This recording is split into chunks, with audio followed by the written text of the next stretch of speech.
Assalamualaikum warahmatullahi wabarakatuh. Selamat jumpa kembali sahabat-sahabat viewer dan subscriber channel Tita Misteri.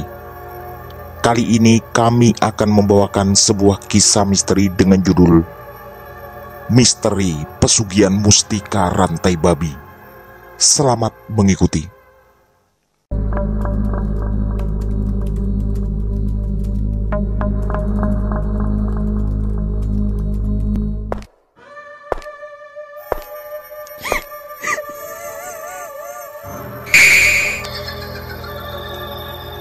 Jangan pernah mengikuti kisah ini sendirian. Bondowoso 2024. Konon salah satu mustika yang kelasnya tinggi adalah rantai babi. Benda itu banyak dikeramatkan bukan hanya karena keampuhan, tapi keberadaannya yang sangat langka. Selain itu, banyak orang mengaku memiliki rantai mustika ini, tapi belum tentu semuanya asli dan bertuah. Begitulah awal pembicaraan dengan Mbah Sukardi, seorang pendengar titah misteri yang jauh-jauh datang dari kota Gandrung Banyuwangi demi bisa menuturkan langsung ke kantor kami. Menurut pengakuan Mbah Sukardi, umurnya sudah 73 tahun. Sejujurnya kami tak terlalu yakin, karena Mbah Sukardi nampak masih cukup sehat dan bugar. Tapi setelah sang cucu yang menemaninya mengeluarkan KTP beliau, barulah kami percaya bahwa kakek yang ada di hadapan kami memang telah berumur 73 tahun. Beliau lalu mengaku dulu berprofesi sebagai dukun. Di sanalah Mbah Sukardi menceritakan perjalanan hidupnya sampai bisa mendapatkan salah satu mustika yang menurutnya punya tuah paling tinggi itu. Kami pun diminta menuturkan kembali kisah menarik ini dari sudut pandang beliau. Seperti banyak orang di desanya, Sukardi muda tertarik pada hal-hal gaib. Walau telah mempunyai banyak pusaka seperti keris, aki, dan semacamnya, tapi Sukardi sangat terobsesi untuk mencari mustika rantai babi. Menurut salah satu temannya yang kini sudah meninggal, semuanya akan mudah jika bisa mendapatkan mustika itu. Temannya bernama Parto. Suatu malam, ketika mereka berdua tidur di kamar Parto, Sukardi bermimpi ada yang mengetuk pintu kamar. Begitu terbangun dan membuka pintu, ternyata di luar sudah banyak puluhan ekor babi. Awalnya Sukardi ketakutan, apalagi babi-babi itu seperti bersamaan memandang ke arahnya. Salah satu babi yang paling besar lalu mengeluarkan suara erangan yang sangat keras. Sukardi yang tak paham apa maksudnya hanya bisa berdiri tanpa mampu berbuat apa-apa. Lalu babi-babi itu langsung berbalik ke arah hutan. Entah kenapa Sukardi bisa melihat babi-babi itu walau jaraknya sudah cukup jauh. Lalu babi yang paling besar tiba-tiba berdiri dan melambaikan tangannya. Sukardi tentu terkejut dan dia pun terbangun. Karena rasa takut yang luar biasa, mimpi itu diceritakannya pada Parto. Parto yang awalnya terlihat masih mengantuk, tiba-tiba langsung bangkit dan bersemangat begitu mendengar Sukardi menceritakan mimpinya. "Itu rezekimu, sudah percaya saja. Ayo ikut aku ke hutan. Kalau nanti kamu merasa gak asing dengan tempat yang kita lewati, berarti ada mustika yang akan jadi rezekimu." Sukardi awalnya tak percaya, tapi melihat Parto sangat bersemangat, rasanya tak mungkin dia berbohong. Dan lagi, Parto selama ini sering berhubungan dengan dukun dan punya kemampuan gaib yang diakui banyak orang. Singkat cerita, Malam itu juga sekitar jam 12, mereka berdua berjalan ke arah hutan. Berbekal senter dan firasat Soekardi, dua sahabat itu terus menyusuri sunyi dan gelapnya malam. Setelah terus berjalan sekitar setengah jam, Soekardi merasa pikirannya sangat nyaman. Tampaknya benar yang dikatakan Parto, bahwa Soekardi merasa semua jalan yang dilaluinya sama sekali tidak asing. Entah kenapa, rasanya Soekardi pernah menjamah semua tempat yang dilewatinya dari tadi. Padahal Soekardi jarang ke hutan dan sehari-hari beraktivitas di sawah membantu orang tuanya. Kemudian, di dekat sebuah pohon yang sangat besar, Parto merentangkan tangan kanannya untuk memberi isyarat dengan jari telunjuk agar Soekardi tak bersuara. Soekardi paham, pasti sahabatnya sedang melihat atau merasakan sesuatu. Ternyata benar. Setelah Parto mengajaknya bersembunyi di balik pohon itu, tak jauh dari mereka melintaslah segerombolan babi yang jumlahnya mungkin puluhan. Mata kepala Soekardi menjadi saksi malam itu.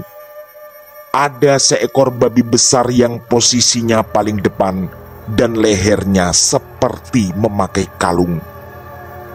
Bulan yang sedang purnama cukup membantu penerangan malam itu. Dari jarak sekitar 10 meter, terlihat cukup jelas babi-babi itu menuju ke sebuah sungai. Parto lalu memberi isyarat lagi pada Soekardi. Kali ini agar berdua berjalan ke arah sungai dengan mengendap-endap. Walau Parto sama sekali tak berbicara, tapi semua isyarat itu dipahami oleh Soekardi. Mereka pun bersembunyi lagi di balik pohon besar. Soekardi sempat bergeser sedikit agar bisa mengamati babi-babi itu dari jarak yang lebih dekat dan jelas. Disitulah mata Soekardi menyaksikan sendiri peristiwa yang sungguh di luar nalar. Beberapa orang termasuk Parto memang pernah bercerita, tapi baru kali ini Soekardi melihat langsung kejadiannya. Babi yang paling besar agak menjauh dari rombongan. Lalu, dengan ajaib makhluk itu membuka rantai di lehernya dengan sedikit menundukkan kepalanya. Rantai itu lalu digantungkan di dahan pendek sebuah pohon. Tapi keanehan ternyata belum berhenti. Sosok babi besar itu tiba-tiba berubah menjadi manusia, yaitu seorang kesatria yang gagah perkasa. Tak lama kemudian, satria tersebut berbalik badan menuju sungai.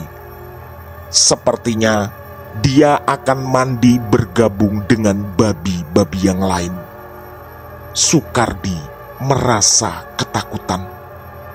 Tapi dia sadar ini adalah kesempatan emas yang mungkin tak akan pernah terulang lagi.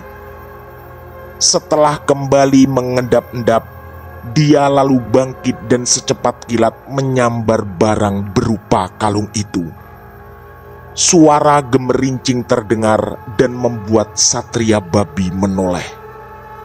Ketika tahu kalungnya diambil, dia pun langsung mengejar Soekardi.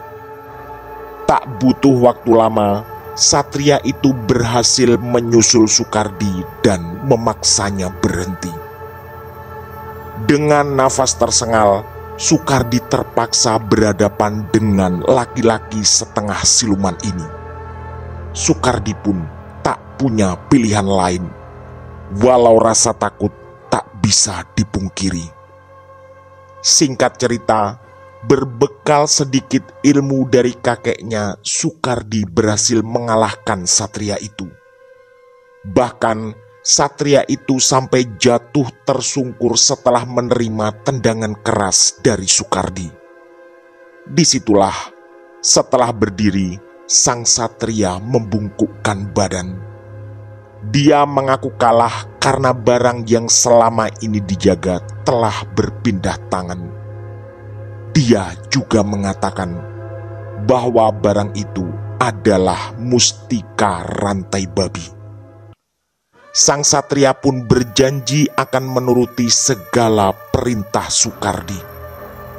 Tak lama kemudian, secara ajaib tubuhnya berubah lagi menjadi babi dan dia kembali menuju rombongannya di sungai. Tak lama kemudian, babi-babi itu melintas lagi dan pergi meninggalkan Soekardi. Ada rasa lega yang luar biasa, karena akhirnya mustika rantai babi berhasil didapatkannya. Soekardi pun berjalan pulang dengan hati yang riang. Dia yakin semua ilmu kebatinan yang pernah dipelajarinya akan semakin mantap dengan mustika rantai babi itu.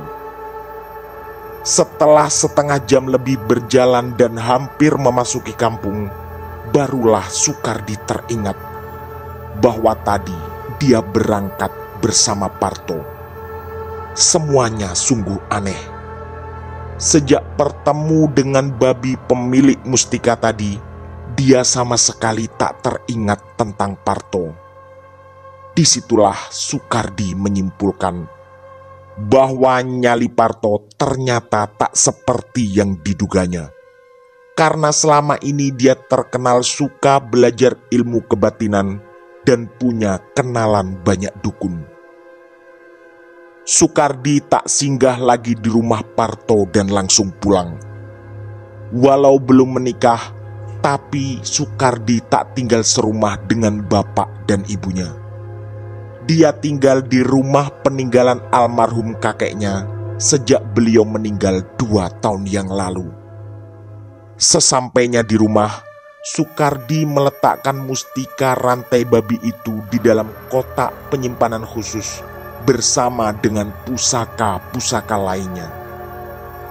Walau dia yakin mustika ini sangat ampuh, tapi belum ada keinginan untuk mencoba kesaktiannya. Keesokan paginya, Parto datang ke rumahnya dengan membawa cangkul karena sekalian mau berangkat ke sawah. Disitulah Soekardi terkejut lagi, karena pertanyaan Parto sungguh di luar dugaannya. "Kamu jam berapa pulang kok nggak bilang-bilang? Pas tadi subuh saya bangun kok nggak ada kamu di kamar?" Otak Soekardi langsung berjalan. Dia lalu berbohong dan menjawab, "Ya paling 3:30, soalnya aku tiba-tiba lapar, makanya aku pulang." Begitu Parto melanjutkan ke sawah, Soekardi semakin yakin bahwa mustika rantai babi yang dimilikinya benar-benar sakti. Karena ternyata tadi malam yang menemaninya ke hutan bukanlah Parto, melainkan makhluk yang entah itu siapa. Hari demi hari, Soekardi belum terfikir untuk mencoba mustikanya. Sampai suatu malam, seorang lelaki berusia sekitar 40 tahun datang bertamu ke rumahnya. Laki-laki itu mengaku bernama Toto dan berasal dari Jogja. Dia mengaku tahu tentang kesaktian Soekardi dari seseorang yang ditemuinya di terminal. Orang itu tidak dikenalnya, tapi tiba-tiba memanggil dan memberi penjelasan tentang Soekardi serta alamat lengkapnya. Oleh karena itu, Mas Toto merasa yakin Soekardi akan bisa membantunya. Karena orang yang memberitahunya di terminal beberapa hari lalu pasti bukanlah orang sembarangan. Semakin bertambahlah keyakinan Soekardi. Selama ini, sampai umurnya 27 tahun, dia belum pernah keluar kota. Yang agak terkenal sebagai dukun sebenarnya adalah almarhum kakeknya. Tapi itu pun dukun lokal yang pasiennya hanya orang-orang desa sekitar. Mas Toto lalu bercerita bahwa dia dihadapkan banyak masalah, terutama perekonomian. Dia meminta agar Sukardi bisa membantu. Mas Sukardi, saya diremehkan oleh mertua dan saudara-saudara ipar saya. Memang mertua saya orang yang agak berada, Mas. Jadi saya malu kalau tiap hari jadi bahan ejekan. Sukardi menghela nafas, tapi belum tahu apa yang harus dilakukannya. Mas Toto juga bercerita bahwa dirinya sudah memiliki 2 anak dan masih tinggal satu rumah dengan mertuanya. Sejak pernikahannya dulu, dia merasa ada saja yang membuat sulit untuk mengumpulkan uang. Hasil dari pekerjaannya selalu mudah keluar karena banyak biaya tak terduga. Akhirnya, dia pun belum memiliki tabungan untuk membeli atau membangun rumah sendiri. Mas Toto mengaku sudah beberapa kali minta tolong pada orang pintar, tapi hasilnya nihil. Memang siapa, Mas, yang ngasih tahu rumah saya? Tanya Sukardi penasaran. Itu saya nggak tahu, Mas. Soalnya cuma ngobrol sebentar di terminal. Terus bapak itu langsung naik bis yang kebetulan mau jalan. Saya juga nggak sempat nanya namanya. Orangnya agak tua, rambutnya putih semua. Lagi-lagi Sukardi merasa heran. Sejak awal proses mendapatkan mustika rantai babi, banyak sekali hal aneh yang terjadi. Terus bapak itu bilang apa? Tanya Sukardi penuh selidik. Sambil berbisik, Mas Toto menjawab, Mas, katanya saya disuruh nemui Mas Sukardi, minta pesugihan mustika rantai babi. Spontan, kepala Sukardi seperti mendapat pukulan tiba-tiba. Ini semua benar-benar mengejutkan. Jangankan di tempat lain, bahkan kedua orang tua Sukardi dan Parto belum tahu bahwa Sukardi punya mustika rantai babi. Karena tetap kebingungan, Sukardi lalu menyuruh Mas Toto menunggu sebentar. Dia pun masuk ke kamar dan memeriksa mustikanya. Disitulah terjadi keanehan lagi. Begitu tangannya menyentuh mustika itu, di dekatnya sudah berdiri seorang laki-laki berpakaian ala kerajaan. Sukardi lalu teringat, ini adalah laki-laki yang dulu ditemuinya di hutan yang berubah menjadi babi. Laki-laki itu lalu minta Sukardi tidak bersuara. Kemudian, entah bagaimana caranya, Sukardi tiba-tiba sangat mengantuk dan tertidur.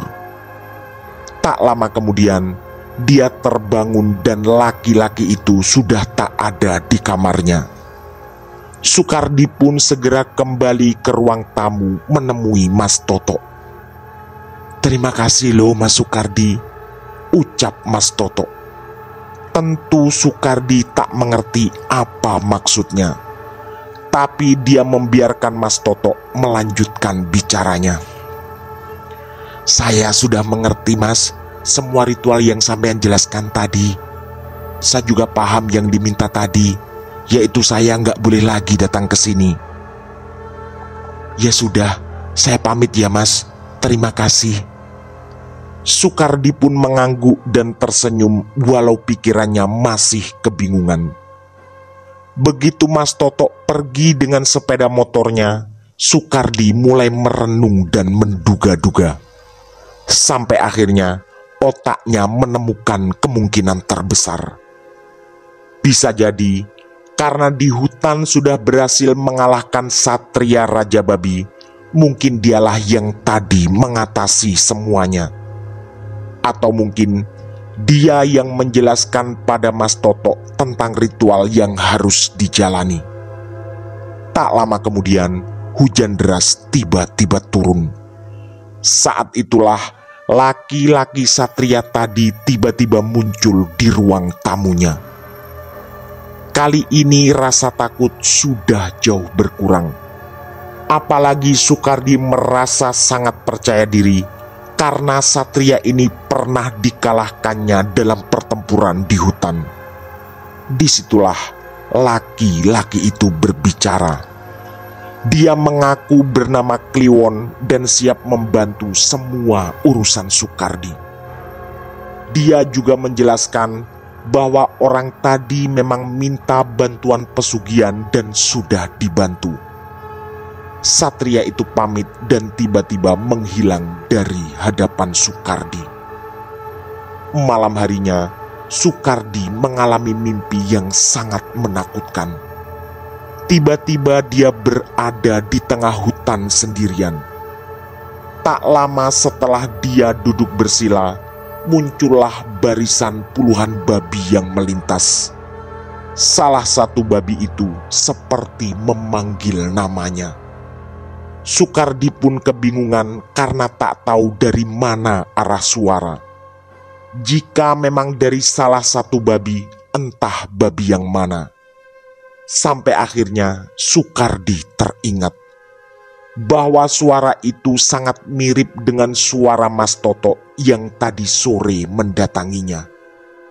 Soekardi pun terbangun dengan nafas tersengal. Kali ini bukan karena takut, tapi karena kasihan jika saja terjadi sesuatu pada Mas Toto.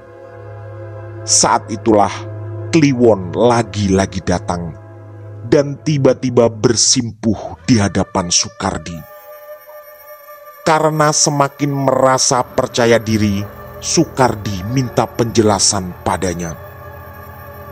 Kliwon mengaku tak tahu apa yang terjadi pada Toto setelah melakukan ritual pesugihan. Tapi dia berjanji, jika ada tamu lagi, Kliwon akan mendampingi Soekardi. Sesaat kemudian, Kliwon menghilang lagi dari hadapan Soekardi. Hari demi hari berlalu, dan Soekardi merasakan banyak perubahan. Kini dia merasa benar-benar menjadi lelaki yang pemberani. Setiap kali ada suara satria babi itu datang, tak pernah lagi dia merasa takut. Padahal dulu dia teringat ketika pertama kali kejadian di hutan, Soekardi merasakan ketakutan yang luar biasa. Perubahan lain juga dia rasakan.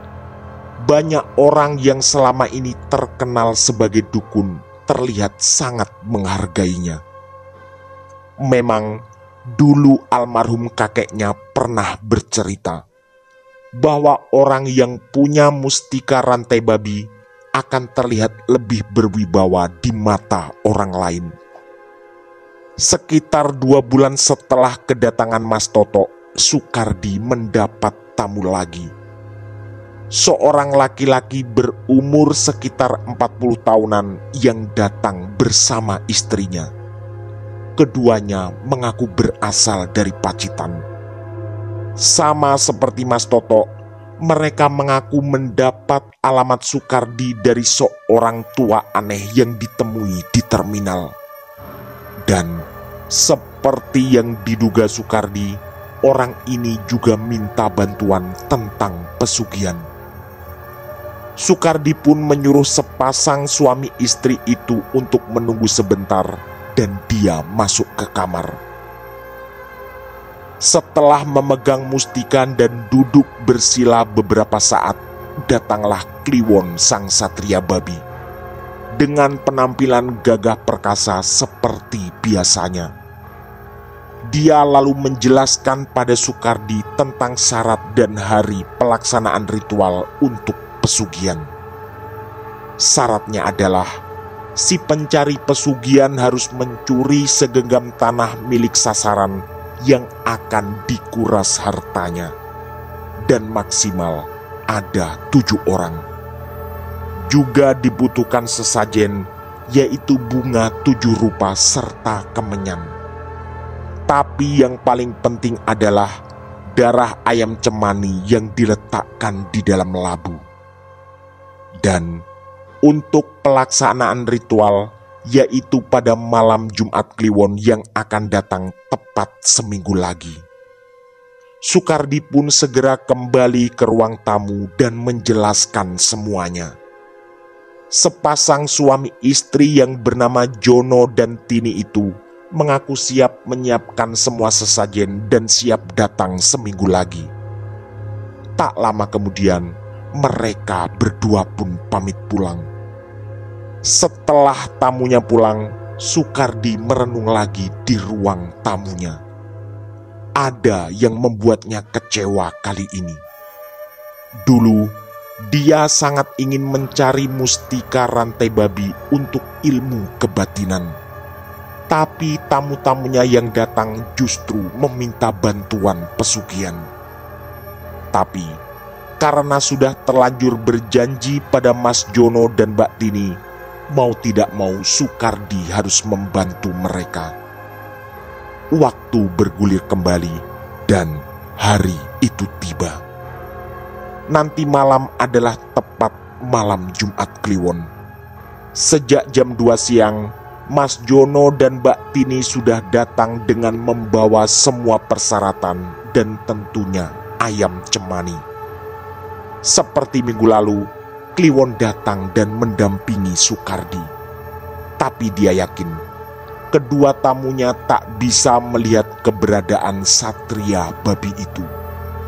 Akhirnya, dengan dipandu oleh Kliwon, Sukardi mengajak kedua tamunya ke kebun belakang rumahnya sekitar jam 8 malam. Mereka bertiga pun melewati jalan setapak dan Sukardi menunjuk sebuah tempat yang akan menjadi lokasi ritual. Sekitar 500 meter di belakang rumah Sukardi. Semuanya atas petunjuk dari Kliwon yang dari tadi mendampingi Sukardi. Begitu sampai di lokasi, Sukardi menyuruh agar Mas Jono membuka kain yang berisi sesajen, kemudian meletakkan labu yang sudah dibelah dua dan dilubangi di tengah. Setelah itu, Mas Jono mendekat dengan ayam cemani yang siap disembelih di atas labu. Darah pun mengucur dan menetes masuk ke labu.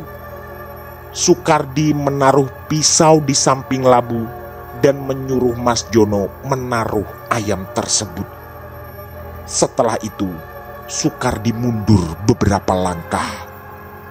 Kedua matanya dipejamkan dengan kedua tangan disilangkan di depan dada dan disusul Qomat Kamit membaca mantra.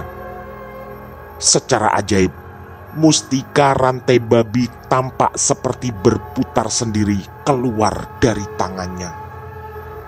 Tak lama kemudian, terdengar suara berisik dari benda tersebut yang makin lama makin keras. Begitu Sukardi membuka mata, terlihat pohon-pohon tinggi bergoyang karena kencangnya angin. Saat itulah muncul dua sosok yang sangat menyeramkan. Sukardi yang sudah siap dengan ini sama sekali tak merasa takut. Kedua sosok itu seperti laki-laki berambut gimbal dan panjang.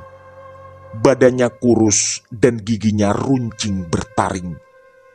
Tapi suara yang keluar dari mulut kedua sosok itu seperti suara babi. Kliwon lalu mendekat ke Sukardi dan membisikkan bahwa kedua sosok itu adalah anak buahnya. Dan setelah itu, Kliwon pamit karena ada urusan di kerajaannya. Kliwon juga minta pada Sukardi agar tidak mencegah apapun yang dilakukan kedua anak buahnya, karena itu sudah menjadi resiko bagi pelaku pesugihan. Kedua sosok mengerikan berambut gibal itu langsung menyergap ayam cemani yang tak lagi bergerak.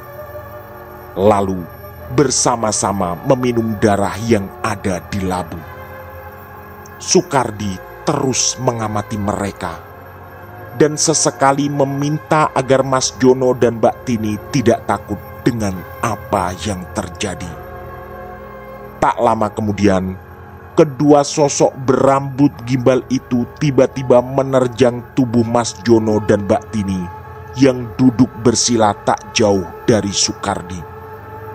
Sukardi ingin mencegah, tapi segera teringat pesan Kliwon. Kemudian kedua mata kepala Sukardi melihat keganasan kedua makhluk itu. Mas Jono dan Mbak Tini terus berteriak minta tolong, tapi Sukardi tak bergeming. Dia yakin ini hanyalah gambaran dan sebenarnya tak terjadi apa-apa. Walau Sukardi mempunyai mustika rantai babi, tapi jujur dia juga tak paham hal-hal seperti ini. Sukardi memalingkan muka karena tak tahan dengan pemandangan mengerikan di hadapannya. Sampai akhirnya, setelah Mas Jono dan Mbak Tini melolong-lolong kesakitan, suara mereka tidak terdengar lagi. Dan begitu Sukardi melihat ke arah sana, suasana sangat sunyi. Dan ternyata benar dugaannya. Mas Jono dan Mbak Tini tetap duduk bersila di tempatnya semula. Tapi kali ini nurani Sukardi benar-benar guncang. Kejadian tadi benar-benar sangat memilukan. Sukardi pun memanggil Mas Jono dan Mbak Tini. Dia lalu menceritakan apa yang baru dilihat, yaitu mereka berdua dimakan oleh dua makhluk mengerikan. Saya khawatir itu gambaran tentang tumbal. Bisa jadi sampean berdua yang jadi tumbalnya, ucap Sukardi. Kebetulan mereka berdua memang mengaku tidak punya anak. Sukardi lalu mengajak kembali kedua tamunya ke rumah. Di depan Mas Jono dan Mbak Tini, Sukardi menangis sesenggukan. Gini Mas Jono, saya sebenarnya bukan dukun, tapi memang saya punya barang yang sangat sakti. Saya juga nggak paham siapa orang tua yang sampean temui di terminal terus ngasih tahu rumah saya. Mungkin saya bisa bantu sampean berdua, tapi resikonya terlalu besar loh. Mas Joni dan istrinya saling berpandangan. Kejadian tadi benar-benar langsung merubah pikiran Sukardi. Dia merasa sangat berdosa jika ada yang menjadi korban karena ilmu yang dimilikinya. Akhirnya, dengan wajah kecewa, Mas Jono dan Mbak Tini pun pamit pulang. Karena kasihan, Sukardi bahkan memberi mereka uang untuk ongkos perjalanan. Juga mencarikan tetangganya yang tukang ojek untuk mengantar mereka ke terminal. Sekitar jam 10 malam, Sukardi membawa mustika rantai babinya ke rumah Parto. Di sana, dia menceritakan semuanya sambil menangis. Ada perasaan berdosa yang sangat besar, karena dengan barang itu dia bisa menjerumuskan orang lain. Parto lalu menyarankan Sukardi membawa ke orang tuanya. Karena selama ini Sukardi memang belum pernah bercerita pada beliau berdua.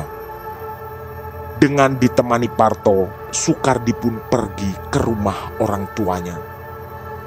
Di sana dia bercerita secara detail dari awal pencarian mustika rantai babi sampai kejadian memilukan yang tadi disaksikannya. Dan intinya, Sukardi ingin membuang barang itu. Parto yang dulunya begitu berambisi dengan rantai babi, kali ini terlihat sangat bersedih. Dia sempat berbisik ke telinga Sukardi bahwa tak ingin punya barang seperti itu. Dan lagi, Parto juga tak yakin apakah itu memang rantai babi yang asli atau Sukardi hanya ditipu oleh bangsa jin. Semuanya serba tidak jelas. Akhirnya Pak Ribut, bapaknya Sukardi, menyuruhnya untuk membawa mustika itu ke rumah Mbah Sudiro. Beliau dulu adalah teman almarhum kakeknya yang tinggal di desa sebelah. Mbah Sudiro dulu pernah menjadi dukun, tapi sudah lama insaf dan berhenti. Bersama Parto, Sukardi pun segera pergi ke rumah Mbah Sudiro. Lalu mustika itu diserahkan pada beliau. Sukardi juga menceritakan lagi semua kejadian aneh yang dialaminya, mulai dari awal mendapatkan benda mustika itu, terutama ketika dia melihat Mas Jono dan Mbak Tini tubuhnya dimakan oleh dua makhluk yang mengerikan. Itulah yang kemudian membuat nuraninya berontak. Mbah Sudiro lalu bercerita bahwa tidak semua mustika adalah asli. Dan andai Sudiro mendapatkan yang asli, dan andai Sukardi mendapatkan yang asli, tetap tak ada gunanya.